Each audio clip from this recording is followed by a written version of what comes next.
शिव पार्वती विवाह। जब सती के खुद को योगाग्नि में भस्म कर लेने का समाचार शिवजी के पास पहुंचा, तब शिवजी ने वीरभद्र को भेजा। उन्होंने वहां जाकर यज्ञ विध्वंस कर डाला और सब देवताओं को यथोचित फल दिया। सती ने मरते समय शिव से ये वर मांगा कि हर जन्म में आप ही मेरे पति हों। इसी कारण उन्होंने हिमाचल के घर जाकर पार्वती का जन्म लिया। जब से पार्वती हिमाचल के घर में जन्म, तब से उनके घर में सुख और संपत्तियां छा गई। पार्वती जी के आने से पर्वत शोभायमान हो गया। जब नारद जी ने ये सब समाचार सुने तो वे हिमाचल पहुँचे। वहां पहुंचकर वे हिमाचल से मिले और हंसकर बोले, तुम्हारी कन्या गुणों की खान है। ये स्वभाव से ही सुंदर, सुशील और शांत है। ये कन्या सुलक्षणों से संपन्न है। यह अपने पति को प्यारी होगी। अब इसमें जो 2-4 अवगुण है वे भी सुन लो। गुणहीन, मानहीन, माता पिता विहीन, उदासीन, लापरवाह। इसका पति नंगा, योगी, जटाधारी और सांपों को गले में धारण करने वाला होगा। ये बात सुनकर पार्वती के माता पिता चिंतित हो गए। उन्होंने देवर्षि से इसका उपाय पूछा। तब नारद जी बोले, जो दोष मैंने बताए मेरे अनुमान से वे सभी शिव में है। अगर शिवजी के साथ विवाह हो जाए तो ये दोष गुण के समान ही हो जाएंगे। यदि तुम्हारी कन्या तप करे तो शिवजी ही इसकी किस्मत बदल सकते हैं। तब ये सुनकर पार्वती जी की मां विचलित हो गई।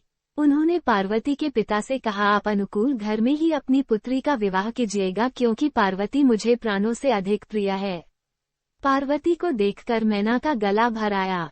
पार्वती ने अपनी मां से कहा, मां, मुझे एक ब्राह्मण ने सपने में कहा है कि जो नारद जी ने कहा है तू उसे सत्य समझकर जाकर तप कर। ये तप तेरे लिए दुखों का नाश करने वाला है।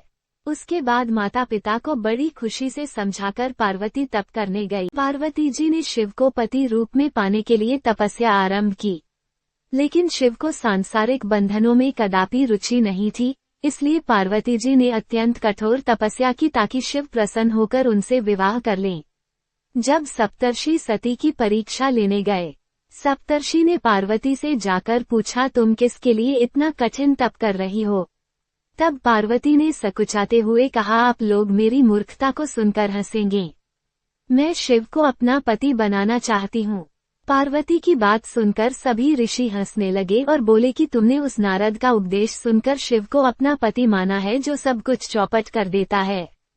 उनकी बातों पर विश्वास करके तुम ऐसा पति चाहती हो जो स्वभाव से ही उदासीन, गुणहीन, निर्लज, बुरे वेश वाला, बिना घर बार वाला, नंगा और शरीर पर नागों को धारण करने वाला है।